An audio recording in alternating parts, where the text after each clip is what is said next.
Hello दोस्तों, राधे राधे। कैसे हैं आप सब। मैं एस्ट्रोलॉजर प्रतीक्षित शर्मा हाजिर हूं आपके सामने एक नई वीडियो के साथ। सबसे पहला और कॉमन सवाल जो अक्सर ज्योतिषों से पूछा जाता है या अक्सर आम इंसान के मन में एक सवाल आता है कि क्या है ज्योतिष, व्हाट इज एस्ट्रोलॉजी। और इसको अगर आप सर्च करोगे तो आपको YouTube में या Google में बहुत सी डेफिनेशन मिलेगी, पर मैं आपको बहुत शॉर्ट एंड क्रिस्प बताता हूं कि एस्ट्रोलॉजी क्या होती है, जिससे आपको एस्ट्रोलॉजी क्या होती है ये डाउट तो आज के बाद कभी नहीं रहने वाला। ज्योतिष स्टडी है प्लैनेट्स की और उनके इन्फ्लुएंस की ह्यूमंस पे, मतलब कि एक व्यक्ति पर ग्रहों का क्या प्रभाव पड़ता है उसको ज्योतिष कहते हैं। अब इसके अंदर अगर आप बहुत डेप्थ में जाए तो फिर ग्रह आ जाते हैं, ग्रहों के साथ उनकी राशियां आती है, राशियों के साथ नक्षत्र आते हैं और बहुत डीपर में कंसेप्ट जाता है। पर ऊपर ऊपर अगर आपको बहुत बेसिक लेवल पे समझना है तो ज्योतिष यानी कि ग्रहों का इंपैक्ट एक व्यक्ति विशेष पे। अब ज्योतिष करने की भी कई पद्धतियां होती है, जैसे भृगु ऋषि की भृगु संहिता के अनुसार पद्धति, पाराशर ऋषि की बृहत संहिता के अनुसार पद्धति, केपी एस्ट्रोलॉजी में केपी की पद्धति, नाड़ी एस्ट्रोलॉजी, ऐसे कई पद्धतियां हैं जिससे आप ज्योतिष कर सकते हैं। हाल फिलहाल में लाल किताब काफी प्रचलित हुआ है जिसमें ज्योतिष के कई ऐसे प्रिंसिपल्स हैं जो बहुत सटीक बैठते हैं। अक्सर कहा जाता है कि ग्रहों का शुभ या अशुभ प्रभाव होना एक कोइंसिडेंस होता है, यानी कि एक कोइंसिडेंस है कि आप एक स्पेसिफिक टाइम पे पैदा हो गए और उस समय जो ग्रहों की पॉजिटिव या नेगेटिव स्थिति थी ये आपको आपके जीवन भर मिलेगी। तो ये कोइंसिडेंस बिल्कुल भी नहीं है।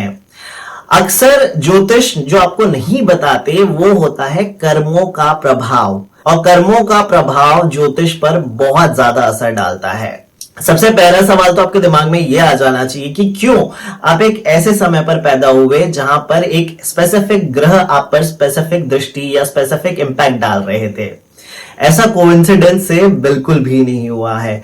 ऐसा इसलिए हुआ क्योंकि आपके पास्ट लाइफ पे कुछ ऐसे कर्म थे जो कर्म के अनुसार आपको ये जीवन मिला। अब जब ये जीवन मिलने वाला था तो आपके कर्मों के अनुसार ये डिसाइड हुआ कि किस समय कौन सा ग्रह किस स्थिति पर होगा और उस समय आपको इस धरती पर जन्म मिलेगा। तो आपके पूर्व के कर्मों के अनुसार आपको वर्तमान शरीर मिला और वर्तमान जो आपकी कुंडली है और उस पर ग्रहों की जो स्थिति है वो मिली।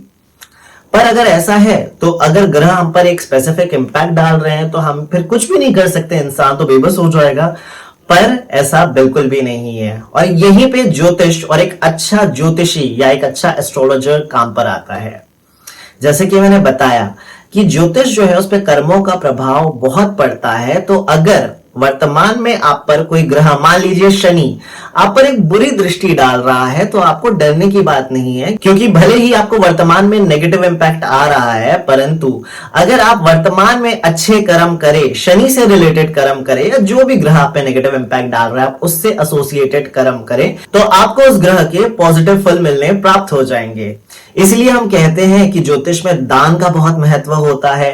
किसी का शुक्र अच्छा ना हो तो उससे शक्कर दान कराई जाती है, किसी का गुरु अच्छा ना हो तो उससे पीली चीजों का दान कराया जाता है, और ऐसे बहुत से एग्जाम्पल्स हैं। कई बार हम हवन करवाते हैं।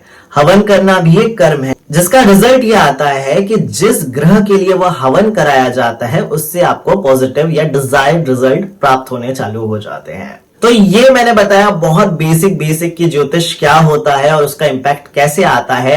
पर आप मेरे चैनल को सब्सक्राइब कर लीजिए क्योंकि मैं आगे और ज्योतिष के कंसेप्ट्स जैसे कि कुंडली क्या होती है, ग्रह क्या होते हैं और ग्रह कैसा फल डालते हैं, नक्षत्र क्या होता है, राशियां क्या होती है, इसको बहुत विस्तार से बताने वाला हूं।